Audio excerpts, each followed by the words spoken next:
수고하셨습니다.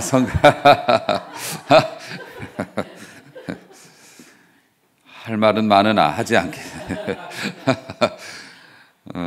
원래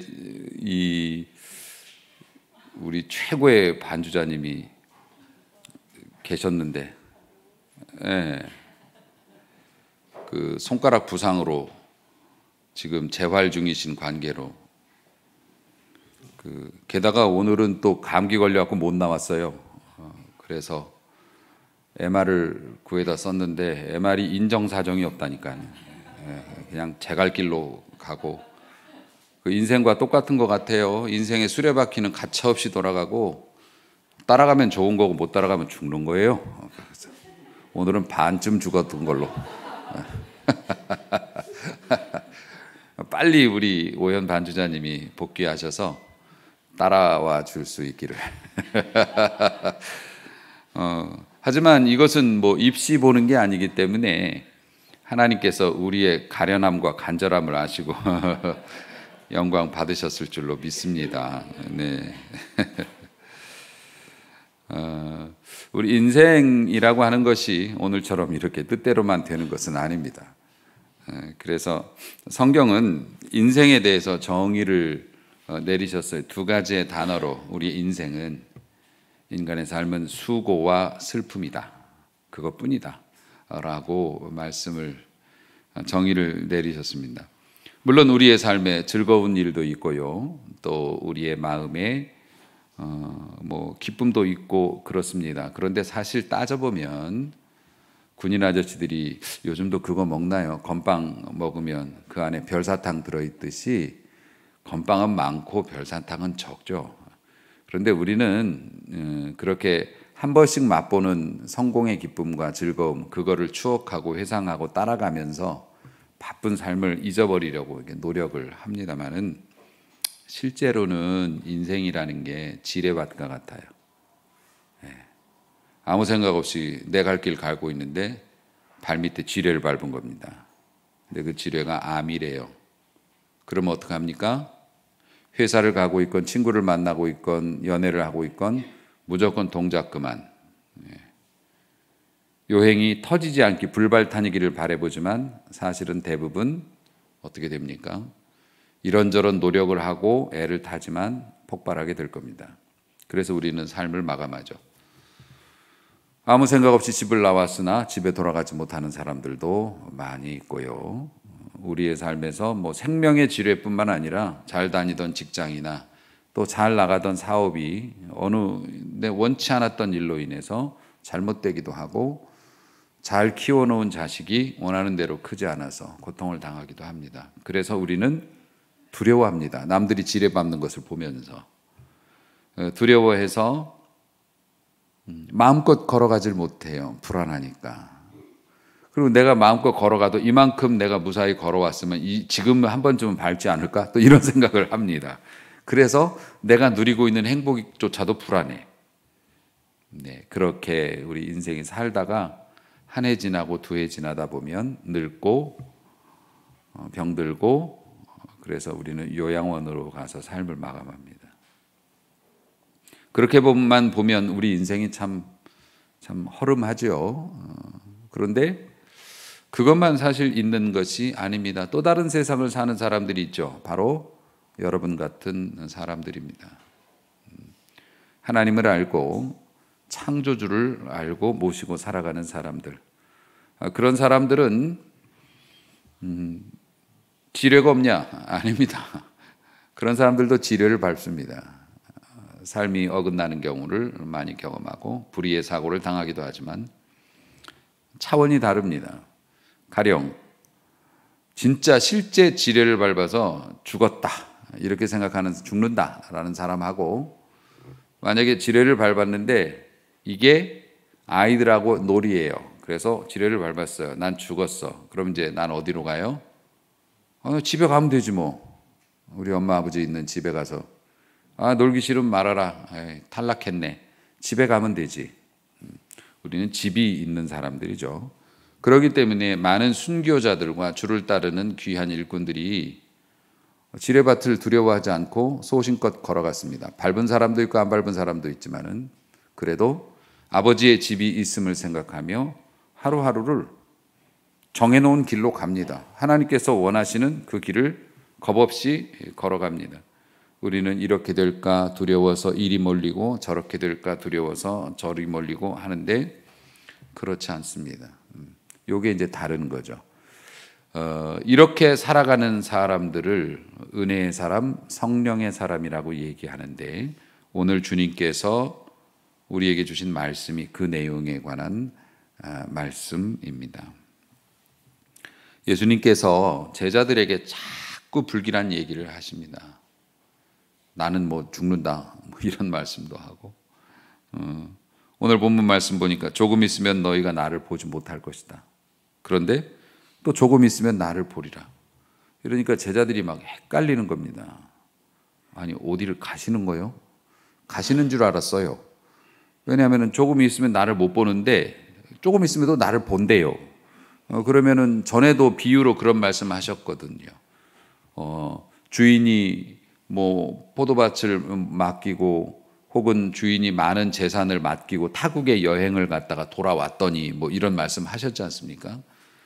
예수님도 우리 주님도 어디 가시나 멀리 가시나 혼자 가시나 다시 돌아온다고 그러니까.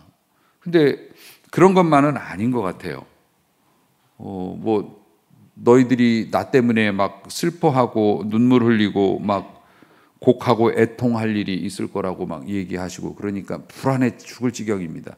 그러니까는 직접은 못 물어보고 분위기가 심상치 않으니까 이미 최후의 만찬까지 지금 마친 상황이거든요. 최후의 만찬에서도 지금 내가 가는 곳을 너희는 올 수 없다 막 자꾸 이러시고 그러니까 제자들끼리 자꾸 물어봅니다. 야, 뭔 말씀이냐? 왜 저러냐? 그러니까 예수님이 너네 또 그 얘기 했지. 오늘 보면 또 그걸 또 아는 체를 하세요. 서로 그런 거 물어보고 있냐? 예수님이 말씀하시면서 그러면 내가 대답을 해주지 라고 말씀하셨는데 더 어렵게 말씀하셨습니다. 예수님께서 되게 제자들 입장에서 볼 때는 이해가 안 가죠. 우리는 지금 다 이해하죠. 왜냐하면 답을 알고 있으니까. 근데 당시의 제자들은 상상도 못했기 때문에 너희들이 내가 조금 있으면 나를 못 보고 또 조금 있으면 나를 본다. 이것 때문에 궁금하다면 내가 말해주지. 그러면서 20절 너희는 곡하고 애통하겠으나 세상은 기뻐할 거고 너희는 근심하겠으나 너희 근심이 도리어 기쁨이 되리라. 이건 우리도 모르겠다. 그렇지요? 예수님이 자꾸 알 수 없는 말씀을 하십니다. 나중에 제자들이 성령의 체험을 하고 오순절 성령 강림 사건 이후에 성령께서 그 마음에 조명을 해주시지요. 빛을 밝혀주신 겁니다. 그랬더니 예수님이 이런 뜻으로 이런 말씀을 하셨구나. 그러니까 잘 적어둬야 돼요. 적어뒀으니까 기억이 나는 거죠. 이런 말씀, 그때 이 말씀을 이래서 하신 거구나. 그때는 알게 됐고 우리도 이제 성령의 조명을 받는 사람들이라 이 내용을 알죠.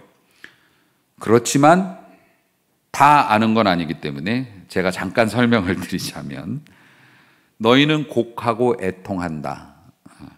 일단은 예수님께서 나 어디 간다라고 말씀하셨지 않습니까? 간다라고 말씀을 하셨는데 간다라고 하는 것이 나를 보지 못한다라는 말씀인데 그 이야기는 문자적으로 보면은 예수님이 십자가에서 이제 죽으시는 것을 의미했죠. 지금 이 말씀을 하신 게 십자가에서 못 박히시기 전날 밤이거든요. 그러니까 잠시 후엔 나를 못 볼 거다. 이거는 육체적으로 죽으실 것이라는 뜻이죠. 사실 육체적으로 이렇게 죽으시는 것이 제자들에게는 통곡의 사유가 됩니다. 왜냐하면 여러분들도 직접이나 간접적으로 사랑하는 혹은 가까이 지내던 분의 죽음을 이제 경험하신 적이 있을 겁니다. 특별히 오랜 지병이 있으시거나 연로하셔서 이렇게 서서히 그렇게 되시는 것도 가슴 아프지만은 젊고 건강하고 장래가 촉망되던 가까이 있는 분이 갑자기 소천하시는 경우가 종종 있는데 그런 걸 겪으면 정말 황망하기 이를 데가 없죠. 그건 유구무원입니다. 입이 있지만 할 말이 없어요. 사실 목회자도 그런 장례를 집례할 때는 드릴 말씀이 없습니다. 저도 드릴 말씀이 없을 정도로 그런 황망한 일이죠. 제자들 입장에서 보면 오늘까지 같이 식사하시고 같이 대화 나누시고 예수님이 무슨 지병이 있으신 것도 아니지 않습니까? 그리고 하나님의 기적을 막 행하셨던, 뭐든지 하실 수 있을 것 같았고 특별히 예수님이 사랑이 많으셨지 않습니까? 자비하셨다고요. 저는 예수님의 얼굴을 몰라요. 사람들이 그려놓은 게 예수님의 얼굴이 아니라는 건 알고 있죠. 백인들은 백인들로 예수님을 그렸고 흑인은 흑인으로 예수님을 그립니다. 역사학자들과 고고학자들은 또 자기들이 상상한 대로 그려놓습니다. 그게 예수님의 실 얼굴은 아닐 거라고 생각해요. 그래서 천국에 갔을 때 일단 제일 높은 곳에서 흰 옷 입은 분이 예수님이 아닐까 이렇게 해서 우리가 찾을까요? 그렇지 않을 거라고 생각합니다. 우리는 예수님 앞에 서게 되면 물론 예수님이 왕이시니까 왕처럼 안 생기셨겠어요? 사실 그런 게 아니고 우리가 하늘나라 가면 지금 우리가 사극에서 보는 왕처럼 예수님이 이러고 계시고 옆에서 천사들 앵앵거리고 날아다니고 그럴 것 같으세요? 저는 그렇게 생각 안 합니다. 천국에 가서 예수님을 대면하게 된다면 대번에 알아볼 것 같아요. 따뜻함으로. 우리의 마음이 그 앞에서 녹아지겠죠. 내 집에 왔구나. 내 아버지께 왔구나. 예수님이 그런 성품이 있으시죠. 사랑과 자비의 근원이 되시기 때문에 생전이란다. 예수님께서 이 땅에 계실 때 주님을 만났던 모든 사람들은 그것을 느꼈죠. 예수님과 이해관계 때문에 적대 상황에 있는 사람들은 모르겠습니다만은 일반 사람들은 특히 예수님이 가지신 자비로움과 따사로움에 매료됐을 겁니다. 특히 한솥밥을 먹은 제자들은 더할 나위 없죠. 그런 분이 갑자기 비참하게 죽임을 당한 거예요. 몇 시간 전까지만 해도 멀쩡했던 분을. 그럼 제자들 입장에서는 통곡 나오겠습니까? 안 나오겠습니까? 통곡하죠. 그런데 예수님께서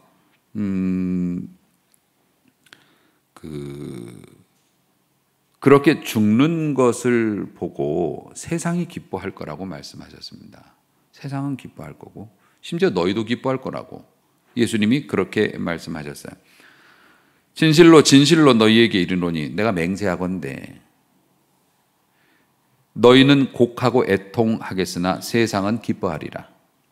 너희들은 나의 육신적인 죽음을 보고 애통하고 통곡을 하겠지만 세상은 기뻐할 거다. 그 세상이 누구냐? 그 세상은 예수님을 죽였던 종교인들이지요. 바리새인을 비롯한 당시의 종교 기득권을 가지고 그 기득권을 흔들려고 하는 예수님을 죽여야 했던 그 사람들은 신이 났을 겁니다. 기뻐하죠. 그런데 또 다른 세상이 있습니다. 사실 그 바리새인들이나 이런 사람들이 예수님을 죽이려고까지 마음먹은 것은 아니었는데 결국은 이제 죽이게 됐죠. 왜냐하면 예수님께서 자꾸 죄에 대해서 지적을 하시는 겁니다. 바리새인, 사두개인 이런 성전을 중심으로 이게 종교가 밥벌이가 되고 기득권을 가지고 종교적인 국가니까 정치가 아니라 정치보다 위에 있는 게 당시에 종교였기 때문에 그런 사람들 입장에서는 자기가 제사장이 되거나 성전에서 근무하거나 사두개인, 바리새인 아니면 서기관 이게 되는 것은 요즘 공무원하고는 비교도 안 될 정도의 특혜를 누리고 있었단 말입니다. 그리고 영원히 누릴 수 있어요. 자식에게까지 물려줍니다. 그러니까 그런 것들이 유지하기 위해서 성전에서 사실 백성들의 등을 치고 사는 거였거든요. 아주 사기가 그냥 보통 사기가 아닙니다. 일반 백성들이 가져오는 정상적으로 유통되는 화폐를 받지 않아요. 성전에서 무효하다고 그래요. 그리고 어떡합니까? 자기들이 정한 화폐를 가져다가 내야 돼요. 성전 세겔이라는 단위가 따로 있습니다. 그래서 정상적으로 나라에서 발행한 화폐를 가져오면은 그거를 하나님은 받자 왜 안 받을까? 예. 백성들이 가져오는 것들이 왜 하나님께서 그걸 거절하시겠어요? 그런데 거절한다고 거짓말하면서 그거를 자기네들이 환전을 합니다. 성전에서 통용되는 화폐로 환전하면서 수수료를 엄청 띱니다. 이게 자신들의 주요 수입원이 되고, 그리고 하나님 앞에 나와 기도하는데 남자들 기도하는 자리 있고 그 다음 자리가 여자들 나와서 기도하는, 유대인들 기도하는 자리, 그 다음에 이방인들 와서도 기도할 수 있게 성전에 운동장이 있다고요. 마당이. 그 성전 마당에 이방인들 와서 기도하는 자리에다가 좌판 깔아갖고 알뜰시장 아파트처럼 그런 거 열어가지고서 막 온갖 잡상인들이 오죽하면 예수님께서 폭력을 행사하시면서 그걸 다 갈아엎었을까요? 내 집은 만민이 모든 사람이 와서 기도하는 곳인데 너희들은 강도의 소굴을 만들었어. 그러면서 그 분을 표출하셨습니다. 그러니까 그런 일들을 했단 말입니다. 수수료 받으면서 그 이방인들 기도하는 자리에다가 좌판 깔으라고. 그런 걸 하면서 이게 잘못된 거라는 걸 알았을까요? 몰랐을까요? 알았죠. 아무리 뭐 바리새인이고 뭐라 그래도 하나님의 성품에 대해서 밥 먹고 그것만 연구하는 사람들이 왜 몰랐겠어요. 하지만 자신들의 이익이 우선이었고 이거는 관례대로 내 선배들도 다 해왔던 일이기 때문에 그냥 하는 거예요. 더군다나 그것은 이익이 되는 일이잖아요. 아침에 성도들이 잠에서 깨어나면 우리 성도들이 마귀가 우리의 귀에다 두 가지 말로 유혹을 합니다. 이런 건 죄도 아니야. 남들도 다 그렇게 해. 그러니까 너도 대충 그렇게 해. 기독교인이라고 너무 그렇게 티내고 그러지 마. 하지 말라는 게 아니에요. 그냥 숨어서 하라는 겁니다. 그리고 또 하나, 괜찮을 거야. 그리고 특별히 너한테 이익이 되는 일이잖아. 예. 공평과 정의를 부르짖다가도 자기에게 이익이 되는 일이면 불공평한 일에도 묵인하는 것이 사람의 습성이죠. 그거 마귀가 그 두 가지를 가지고 하나님을 부인해 아니면 예수님의 초상화를 발로 밟아. 이게 아니에요. 예. 다 괜찮을 거야. 남들도 다 그렇게 해. 대충 해, 대충.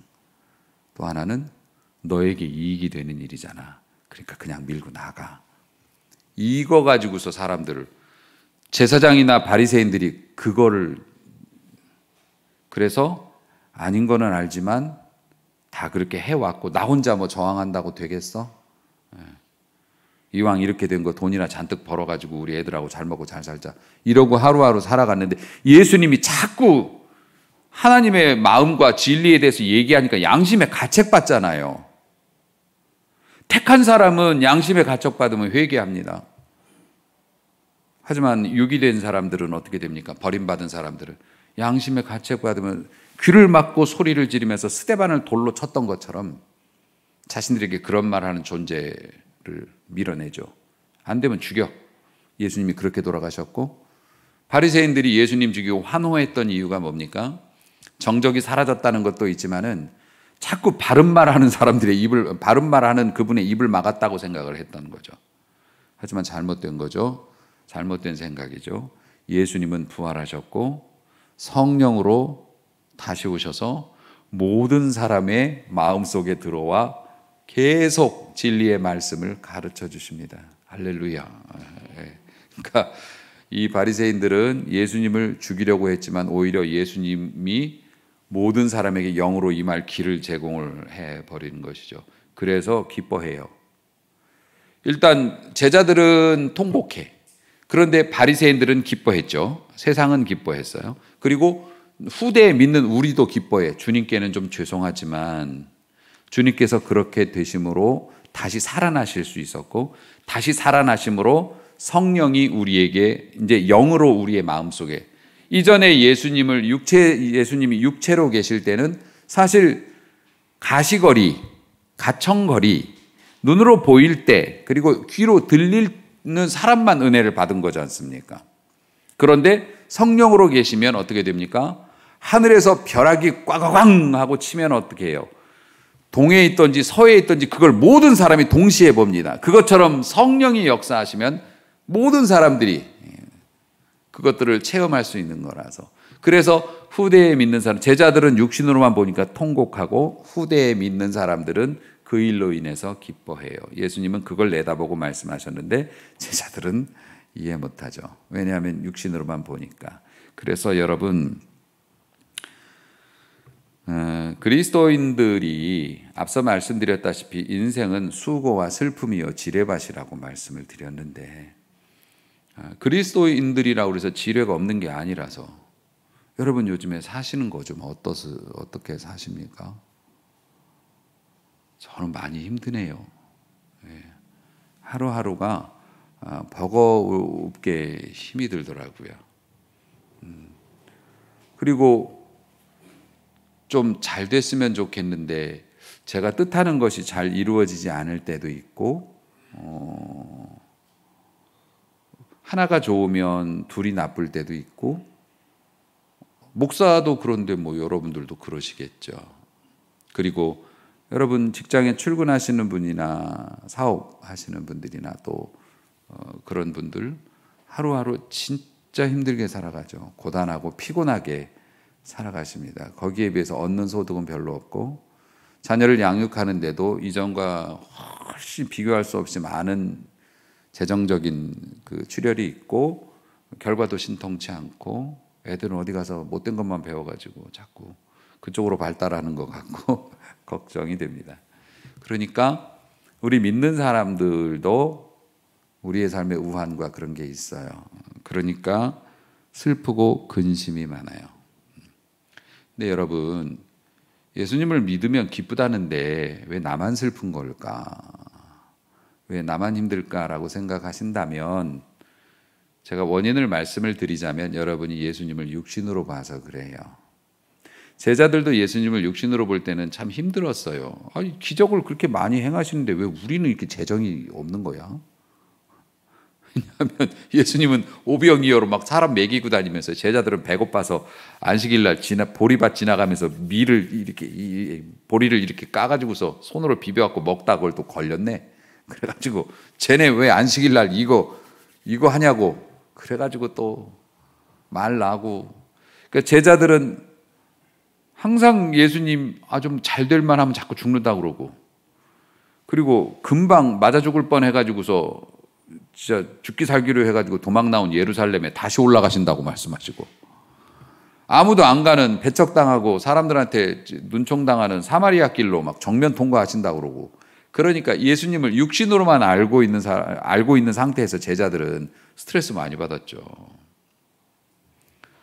그러니까 우리가 예수님을 이제 믿고 구원받은 백성이긴 하지만 아직도 예수님을 육신으로 보는 그 시선 습관에서 벗어나지 못하는 경우가 많아요. 그게 이제 성화라고 하는 건데, 거룩해져 가는 것들은 우리가 평생에 걸쳐서 밟아나가는 단계여서 육신으로 보던 예수님을 점점 영으로 보는 것으로 이제 전이가 되는 거죠. 예.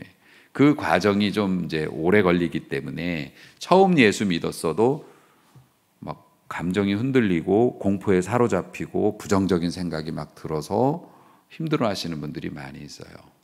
그런데 이제 다행스러운 것은 우리가 이렇게 신앙생활, 여러분처럼 이렇게 규모 있게 규칙적인 신앙생활 하시고 또 성경 공부도 하고 기도도 하고 체험도 하고 하면서 점점 이제 영적으로 주님을 바라보게 되죠. 영적으로 바라보면 어떻게 된다고요? 패러다임, 기준, 가치관이 보는 기준이 달라요. 세상을 해석하는 도구가 바뀌는 겁니다. 그래서 예전에는 지뢰밭이니까 밟으면 끝이야.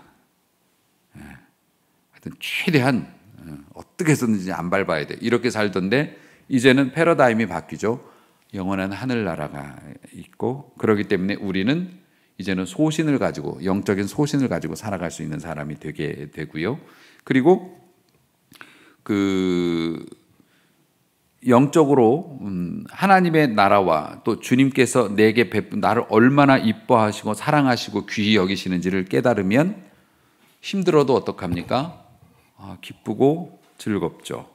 그래서 여인이 오늘 이제 본문의 마지막 절에 여자가 아기를 낳는 것에 대해서 제가 직접 겪은 건 아니라 알 수는 없지만 보통은 아기를 갖고 아기를 뱃속에서 10달을 키우고 출산하는 이 과정에 번거롭고 힘들고 막 자신이 파괴되는 것 같고, 그리고 막 출산할 때 거의 죽었다 살아난다면서요.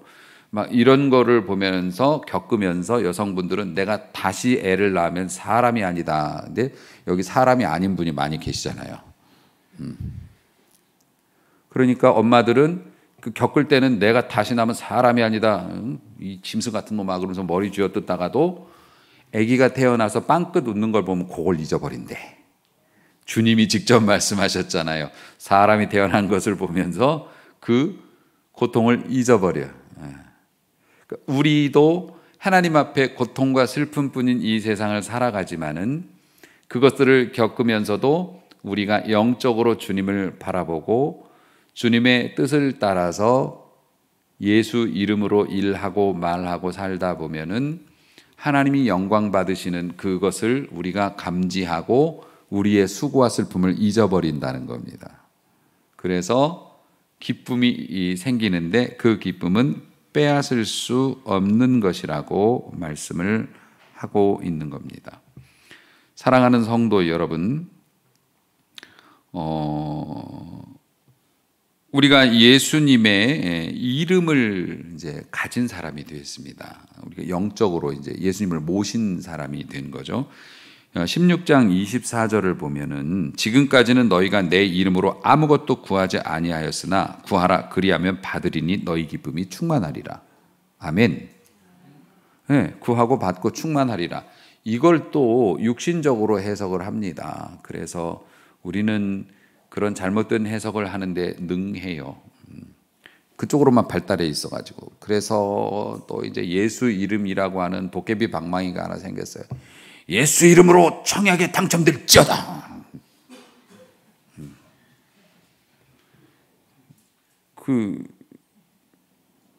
물론 이제 되면 좋은데, 되면 좋죠. 그런데 다 되는 건 아니잖아요.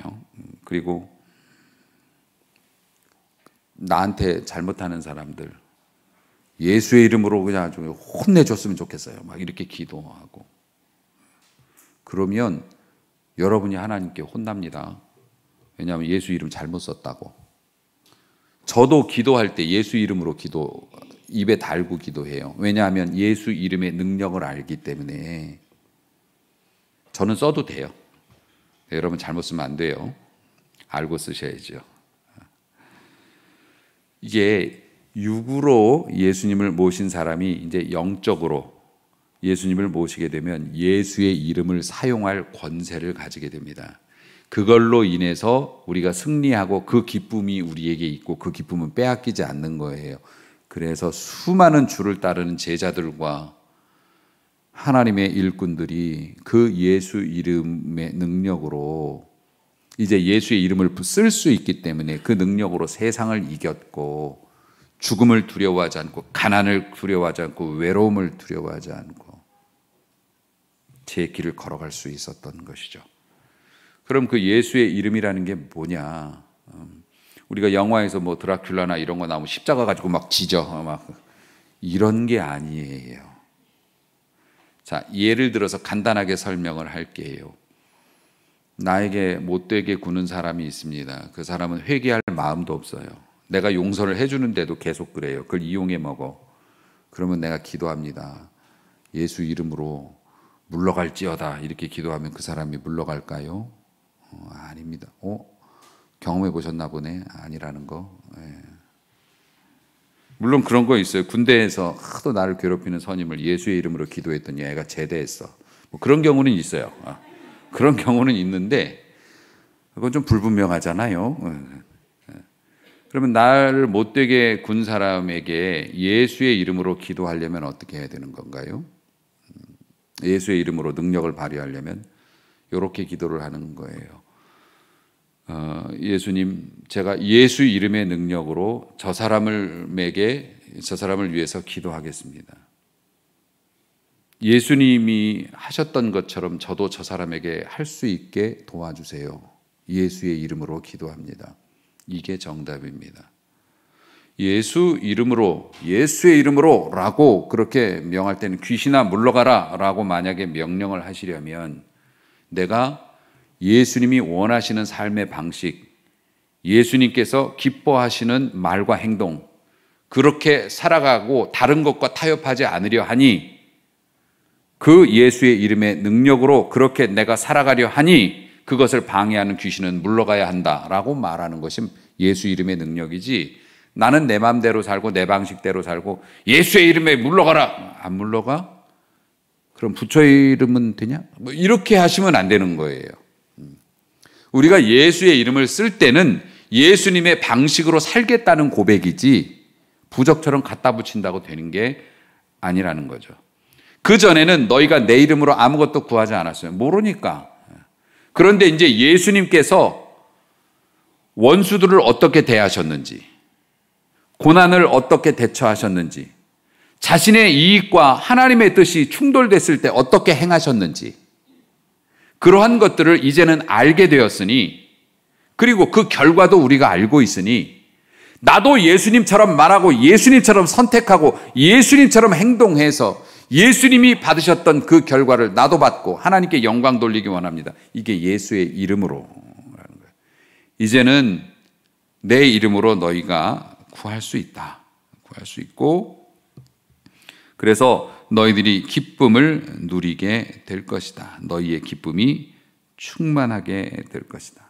예수님이 그렇게 말씀하신 겁니다. 사랑하는 성도 여러분, 32절 말씀을 보면 보라 너희가 각각 제 곳으로 흩어진다. 예수님이 이미 내다보셨어요. 제자들이 도망갈 거를.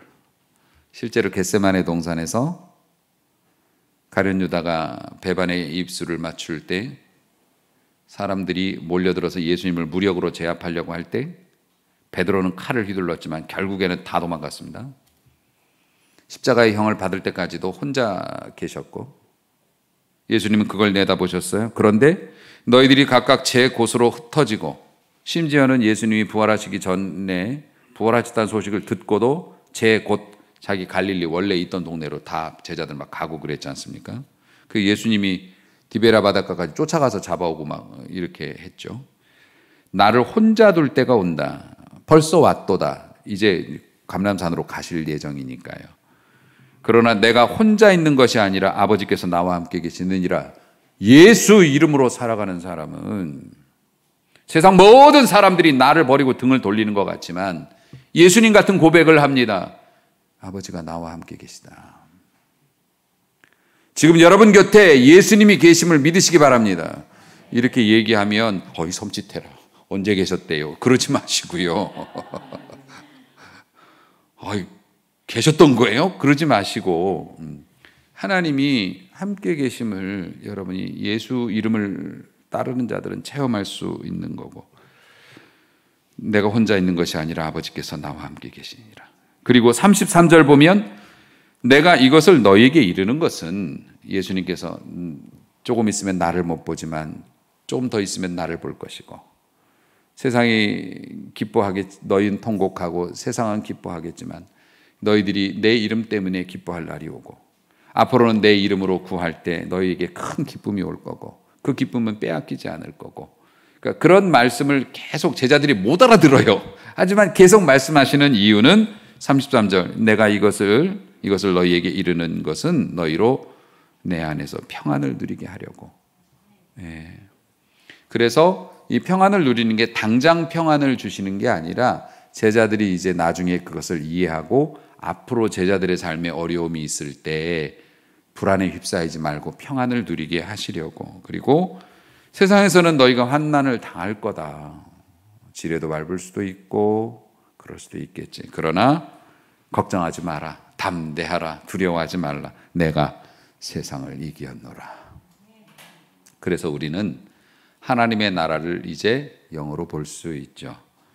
사랑하는 성도 여러분, 옛날에는 그렇게 영으로 본다 그러면 아주 특수한 은혜고 은사인 줄 알고 그걸 받으려고 고도의 종교적인 수련을 해야 된다고 생각을 했습니다. 기도원에 가서 방언 받아야 되고, 방언도 못 받은 사람이 무슨 구원 받았냐 막 이런 말씀도 잘못된 말씀을 하시고 막 그랬습니다. 그래서 은사 체험이나 신비 체험 같은 게 없으면 막 나는 어떡하나 그러셨는데, 여러분 그것은 옳은 것이 아닙니다.